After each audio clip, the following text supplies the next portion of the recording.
Hello, please like, share, and subscribe to my videos. Do comment in the comment section what you would like to add me, because I'm seeing that my viewership is going up every day, but I need you to interact with you more. Just to make it clear, मैंने कुछ दिन का break इसलिए लिया था क्योंकि बच्चों के सबके एग्जाम्स चल रहे थे, स्पेशली एनसीईआरटी सीबीएसई वाले बच्चों के 11th के भी, 10th के भी, एंड ऑफ कोर्स 12th के तो बोर्ड एग्जाम्स चल ही रहे थे. So I took a little break because I thought कि उस समय जो है students will not be logging on to newer lectures. But please do like and subscribe to my video. Share them as much as you can. Please comment in the comment section आप लोग क्या चाहते हो अगला video में किस पे. So my next video is definitely, one of the next few videos is definitely going to be on how to keep your calm and cool during examination time. What should your mental state be during examination time? What should your health be like? तुमको किस चीज़ों पे focus करना है during examination time. For now let's start with the next phylum which is phylum Annelida. देखो अभी Annelida is one phylum. अब already हम कहाँ आ चुके हैं, अपने नॉन कोऑर्डिनेट्स में हम आ चुके हैं ट्रिप्लोब्लास्टिक ऑर्गेनिजम्स. प्लैटिहेल्मिन्थस और ऑनवर्ड सब में organ system level of organization है. तो जब भी हम किसी भी उसमें नीचे से ऊपर चलते हैं, level of sophistication goes up. तो अब ऐसा नहीं होगा कि सडनली बीच में कोई एक फाइलम आ जाए जो डिप्लोब्लास्टिक हो, ऐसा नहीं होगा. Platyhelminthes onwards all the phyla are triploblastic, यानी 3 जर्म लेयर्स हैं, एक्टोडर्म, मेसोडर्म, एंडोडर्म. कुछ ऑर्गन्स एक्टोडर्म बनाते हैं, कुछ ऑर्गन्स मेसोडर्म बनाता है, कुछ ऑर्गन्स एंडोडर्म बनाता है. सिर्फ एक अच्छा सीलोम भी, बॉडी कैविटी भी जो है वो प्रॉपर बॉडी कैविटी मौजूद है, सिर्फ एक को छोड़ के. पिछला जो फाइलम हमने पढ़ा था एस्केलेमेंथिस सीरोसिलोमेट, यानी नकली सूडो बॉडी कैविटी है. सूडोसिलोमेट का मतलब क्या है कि मेसोडर्म के पाउचेस बीच बीच में स्कैटर्ड हैं बिटवीन एक्टोडर्म एंड एंडोडर्म, और मेसोडर्म के भी नहीं, मेसोग्लिया के. तो वो it's not like a proper cellular system which develops into organs later on. It's just a pseudo layer. That is why it is called as pseudocoelomate. Let's come to the next phylum which is annum. अब annum का मतलब क्या होता है? ANNUM, annual, एक साल में जो एक बार होती है. biannual, एक साल में जो 2 बार. क्रॉप्स होते हैं biannual. जो सीजन्स होते हैं हमारे यहाँ typically they are annual. Our entire year has been divided into one annum, which means again it's a Latin word, ANNUM, and it means 1 year. इसका मतलब एनालिडा का जो नाम है वो रिंग्स से आता है. Annulus is a word for rings. MCQ question, ANNULUS means ring. तो जितने ये ऑर्गेनिजम्स इसके अंदर आते हैं एनालिडा के अंदर, उन सबका एक रिंग टाइप स्ट्रक्चर होता है.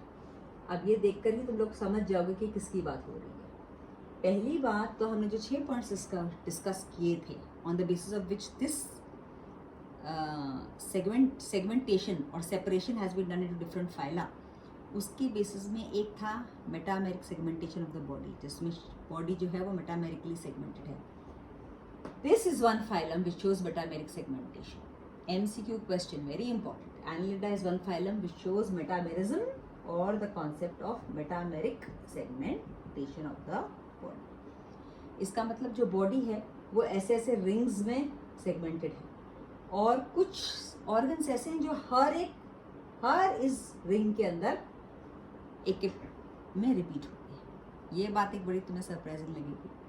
इसके एग्जाम्पल्स में आता है एक अर्थवर्म अपना, जिसका कि बायोलॉजिकल जूलॉजिकल नेम है फेरेटेमा.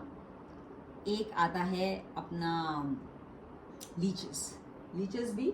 अगर तुम ध्यान से देखो, जो ब्लड सकिंग लीच होती है उसमें ऐसे बना होता है, पर उसके अंदर भी एक एनुलस या रिंग टाइप स्ट्रक्चर होता है. हिरोडेनेरिया, इसका जूलॉजिकल नेम है Hirudinaria. It is called as the blood sucking leech. तो जो हमारा अर्थवर्म है, देखने में तो इतना नन्हा सा जानवर लगता है, it is actually free living, it is not parasitic. इस वाले फाइलम के अंदर ऐसे जानवर आते हैं जो पैरासिटिक भी होते हैं, फ्री लिविंग भी होते हैं. They are aquatic as well as they are terrestrial. ज़मीन पे भी पाए जाते हैं, पानी में भी पाए जाते हैं.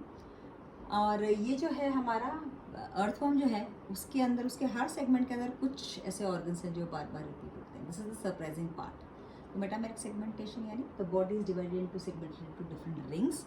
The rings are called annulus, या it is the Latin word जिसकी वजह से इसका नाम पड़ा है एनालिडा. तो ये एक फाइलम है जिसमें आपके organ system level of organization है क्योंकि वो प्लैटीहेलमिन्थस से शुरू हो चुका है। ट्रिप्लोप्लास्टिक है क्योंकि वो प्लैटीहेलमिन्थस से शुरू हो चुका है, तो ये उससे सुपीरियर ही आगे ही है, तो इसमें 3 जर्म लेयर्स पाई जाती हैं। They may be free living, they may be aquatic और they may be parasitic. They may be found in terrestrial, ज़मीन पे, और they may be found in water. Aquatic भी हो सकते हैं, फ्रेश वाटर में भी हो सकते हैं, मरीन वाटर में भी हो सकते हैं।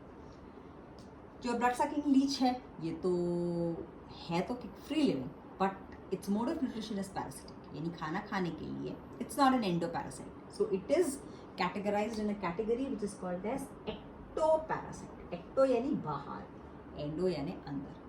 प्लैटीहेलमिन्थस में सारे जो जानवर थे वो एंडोपैरासाइट्स थे। इसके अंदर जो है ये Hirudinaria leech, it is a ectoparasite.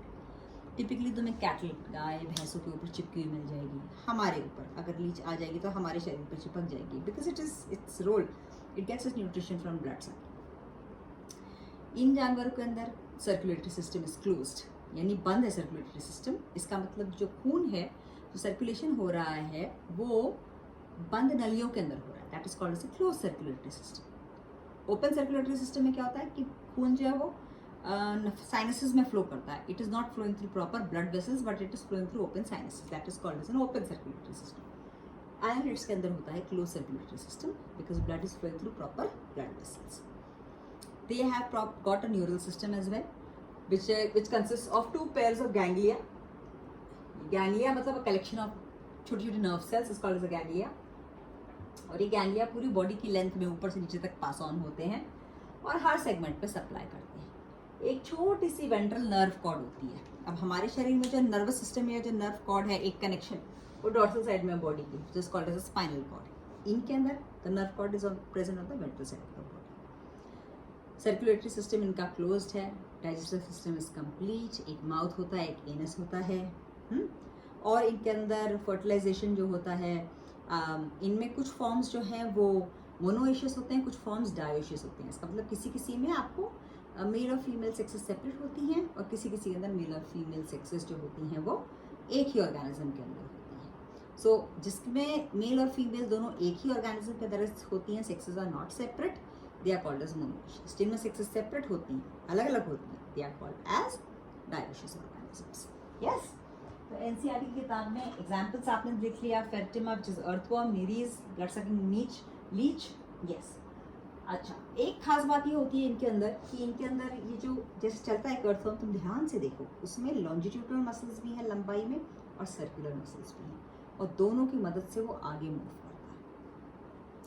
कई सारे जो पानी के अंदर जो इनके फॉर्म्स होते हैं उनमें पतले पतले पाँव होते हैं चलने के लिए, and those legs are called as parapodia. ये भी एक खास बात है। और एक इनका एक्सक्रीटरी ऑर्गन जो आप नाम याद रखो, the excretory organ is called as nephridia. They are organs of excretion is a very loose word which is used. Actually, correct word to be used is osmoregulation. यानी अंदर का जो सिस्टम है उसकी ऑस्मोलैलिटी को मेंटेन करने का जिस ऑर्गन की या सेल्स की जिम्मेदारी होती है, they are called as osmoregulatory organs और ऑस्मोरेगुलेटरी सेल्स। तो ऑस्मोरेगुलेशन का काम जो है वो नेफ्रिडिया करते हैं। अगले फाइलम में तुम पढ़ोगे और नए वर्ड्स आएंगे, फ्लेम सेल्स, प्रोटोनेफ्रिडिया, ये खाली नाम है। पर्पस जो है नेफ्रिडिया का हमारे शरीर के अंदर, it is called as a nephron which is a single unit of the kidney which is responsible for excretion and osmoregulation. और इन जानवरों के अंदर it is the nephridia which is the organ of excretion and osmoregulation. Yes, so मोटा मोटा we have covered phylum, Annelida as well.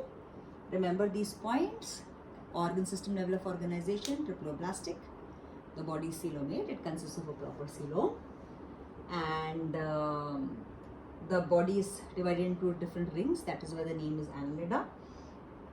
They exhibit metamerism or metameric segmentation of the body. Examples are Hirudinaria, which is a leech, Fertima, which is earthworm. Hirudinaria is an ectoparasite. They may be free living, they may be terrestrial, they may be parasitic forms. If they are parasitic, they are ectoparasites. Locomotion is by means of parapodia, and mode of osmoregulation is through nephridia, which is this thing for osmoregulation. Some forms may be dioecious, some forms may be monoecious. Fertilization is usually internal within the body, and development is indirect through various larval stages.